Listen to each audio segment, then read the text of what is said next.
WWE Mae Young Classic Round 2. First match, Rachel Evers versus Abby Laith, aka Kimberly. Some of these wrestlers had costume changes. I'm not necessarily going to go through all of them. Some of them did not. These were recorded the second night. But it's portrayed, through a course of 4 episodes, just like the round 1 was. And it comes across as, it's like a week later, but really it's the second day. So I'm sure they were a little tired, a little beat up. There was a little bit of a believability issue here for some of these matches, just because you think, well, they got these devastating injuries. How did they recover so quickly? Just in one day. I mentioned there was a match. Well, I'll get to that. So here we are. Rachel Evers versus Abby Laith.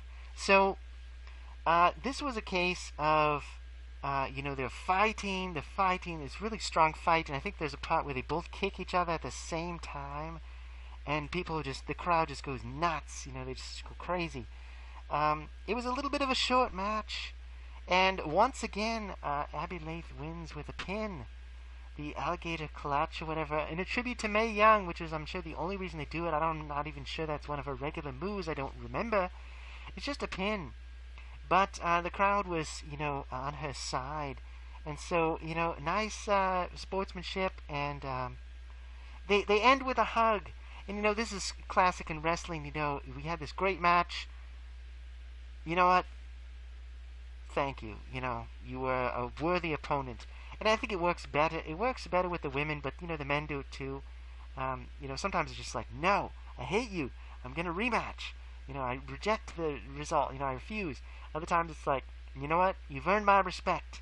Even if I hated you before, bring it in. So decent match. Match number 2. So Abby Laith continues. We have Piper Niven versus Serena Deeb. And of course I was like, oh, Serena Deeb, come on, she's WWE famous, and Piper Niven isn't a traditional beauty, so of course Serena Deeb is going to take her down.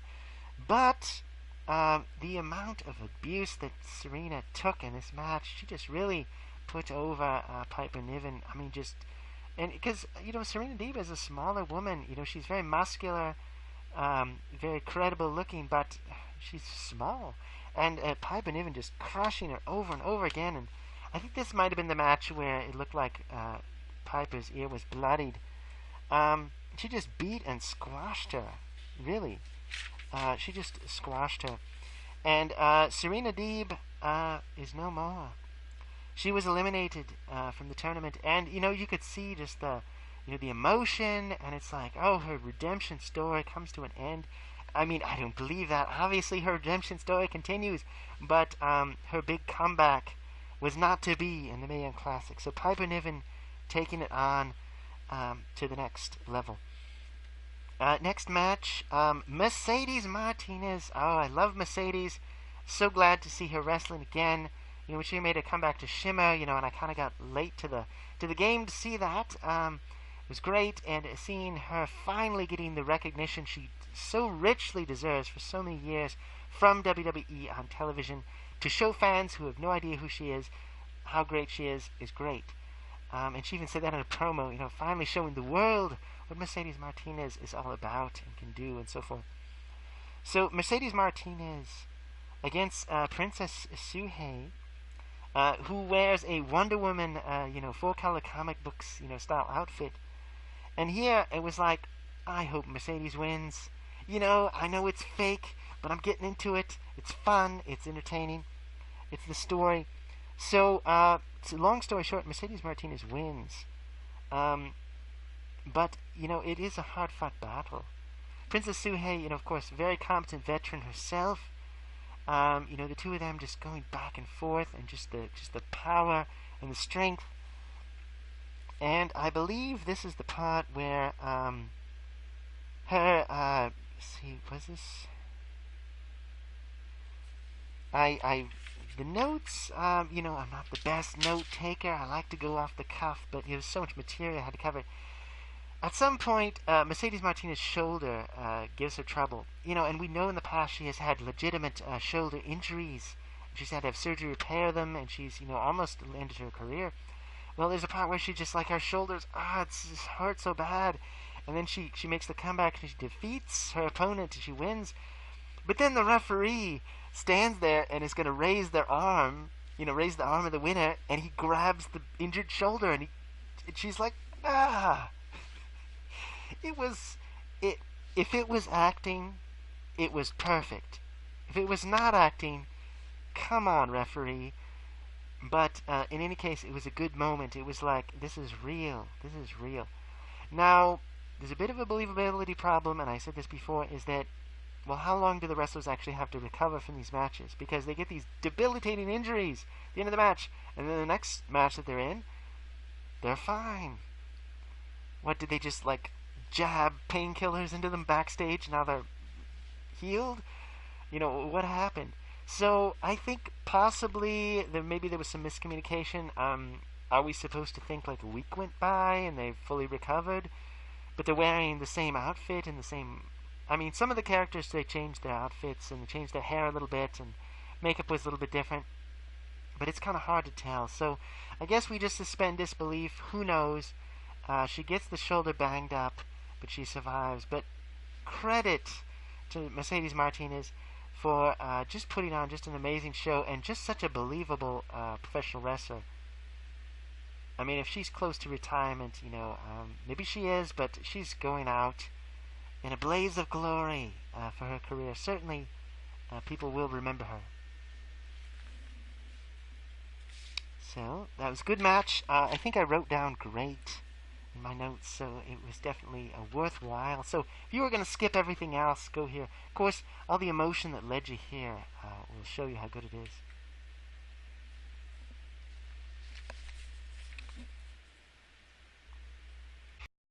Round 2, match number 4.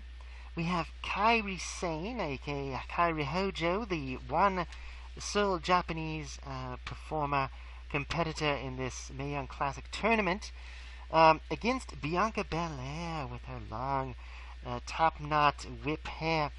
And this was a hard-fought battle. Bianca Belair just towers over Kairi Sane. And I enjoyed this match. I put down that it was great. It's good. It's wonderful. It's entertaining. And Bianca Belair, I'd never seen her before this tournament, but she just brutalized Kairi in the fighting. She used her hair whip, and she just whipped her mercilessly. And you could see the welts, you could see the bruises from the battle. So, wrestling's fake, but sometimes they get a little carried away. Sometimes they take hits that are not debilitating, but maybe painful. And Kairi Sane very pale, so all of her little bruises and scrapes and things show up right away, and you just kind of feel sorry for her, and she's got such an expressive face, expressing the pain and the anguish and the triumph, and she just does a great job. And there were some comical expressions from Bianca Belair. There's a couple of places where she thought she had Kairi Sane finally, and she was going to pin her, and she's doing these amazing moves. But it was not to be. Kairi Sane, and I'd hoped, and I thought to myself, you know what? I've heard so much about Kairi Sane. Maybe they are taking her all the way to the end. So that's my prediction, that she is going to... I mean, it's easy to say now because it's almost over, but I'm going to predict that Kairi Sane goes all the way to the end right now. And that spoils a little bit by saying that. I have not looked at the results, and of course, I don't think the final match has actually taken place yet. I mean, it's been booked, obviously, but it hasn't taken place yet as of this recording. So anything can happen. But I think Kairi Sane, barring some, real-life injury, is definitely going to win this tournament. So she takes out Bianca Belair. This was a great match. A great match. I wrote down some other things, but you know what? It doesn't matter.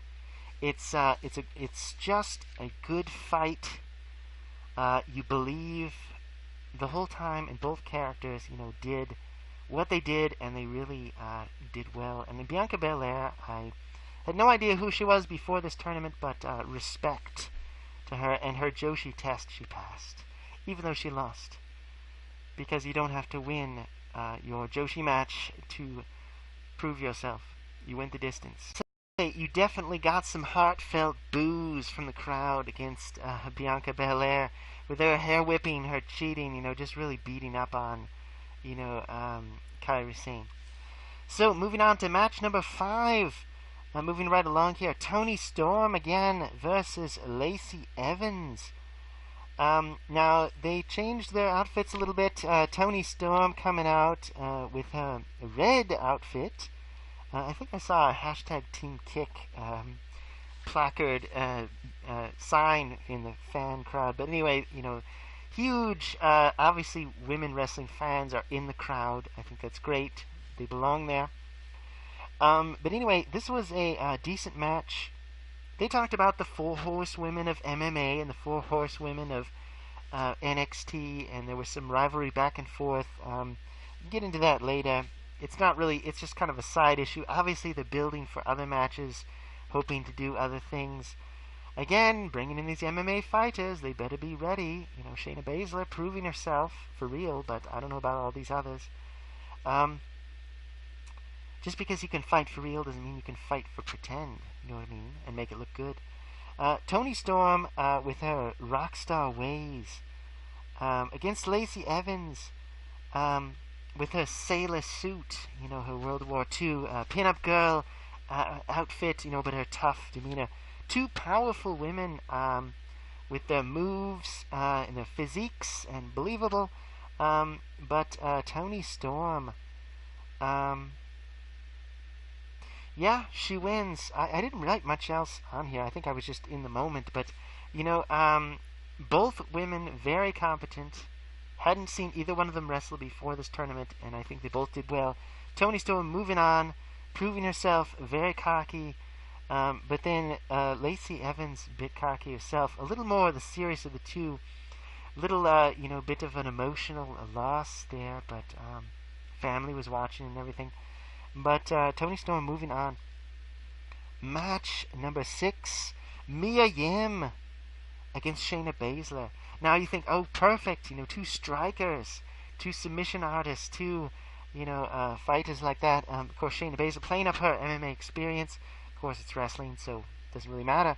But Shayna Baszler, once again, impressing me with how far she's come. She's a heel. She disrespects Mia Yim at the start of the match. No handshake. I think at one point she kicks someone's hand away. But Shayna Baszler. The thing is, Shayna Baszler gets so much support behind the scenes and in the backstage stuff and in the promos, but in the actual matches she comes off as quite arrogant and quite mean, quite nasty. But obviously the fans, still appreciate her skill and everything. So Mia Yim, the face. Very good match between the two of them. I think it was excellent. I think this is probably every time I saw a Shayna Baszler match, I thought, this is the best one she's ever had. I kept thinking that to myself, and I'm really impressed where she's come, and I take back any of my fears about her, another MMA person coming in and not doing well as a wrestler and ruining the show and taking the spot from someone who's more deserving. But Shayna Baszler did well. And I think they did right to play up, having Ronda Rousey and 2 other women that I was not familiar with, from the UFC, in the crowd, cheering her on and looking concerned when she is, getting, maybe at the losing end during the match. But long story short, Mia Yim, great wrestler, wonderful wrestler. More familiar with her from Shimmer. Would have been my favorite. Lost. And that's how it went. Shayna Baszler moving on. I think, let me imagine what happened. Okay, so she did, Mia Yim did some kind of like spinning attack, I think, and then she got caught into I'm starting to forget already. But watch the match for yourself. But I believe she did some kind of top rope maneuver, as she often does, and she got caught in a sleeper hold and was taken out. And Shayna Baszler tends to win with these submission holds, and it looks believable. And just her facial expression, she's got this mouth guard in, and her face is all sweaty, and her hair is all crazy, and she just, like she's just like crushing, like she's cracking a walnut with her teeth or something. And it just looks very impressive. So she's definitely learned how to be a believable wrestler. And Mia Yim, poor Mia Yim, just all she can do is just tap out. But that's what you have to do. Live to fight another day, in the logic of the sport. Match number 7, Rhea Ripley. Did I mention her before? Rhea Ripley, the Aussie, against Dakota Kai, Evie. Rhea Ripley, much taller, much bigger, with her little braided hair on the sides. And Dakota Kai, let's see, yes, they had a good, decent match.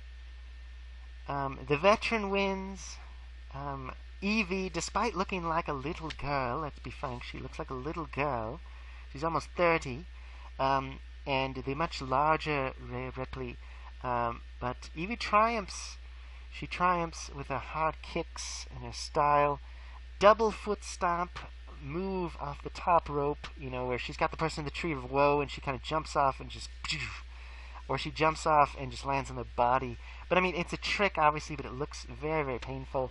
Looks like it does a lot of damage, and she takes the win and moves on.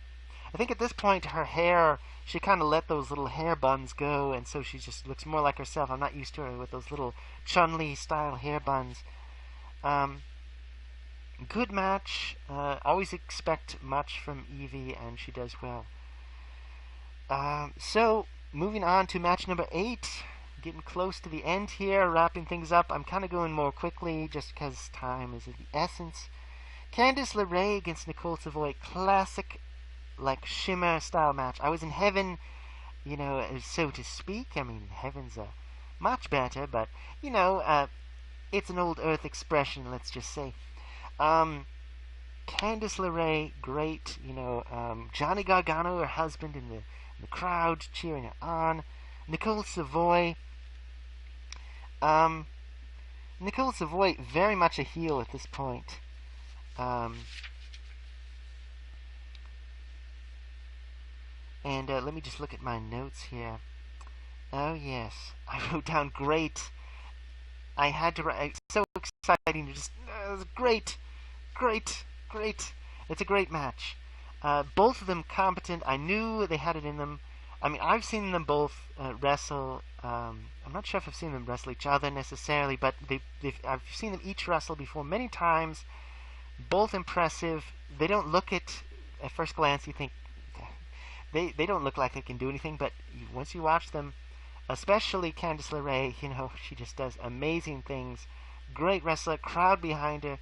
Nicole Savoy, swagger kind of tuned down a little bit for this special, but very competent. A little bit of that old swagger coming back through at various moments. Candice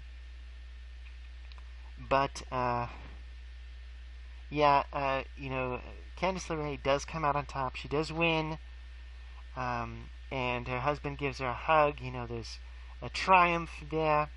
And I think, I'm sorry to see Nicole Savoy go, but I'm very happy for Candice LeRae. Great match. Just great. There it is. Next... Okay, so that comes to the end. Next, we have the quarterfinals. So I'm going to just pause it here and move on to the next part.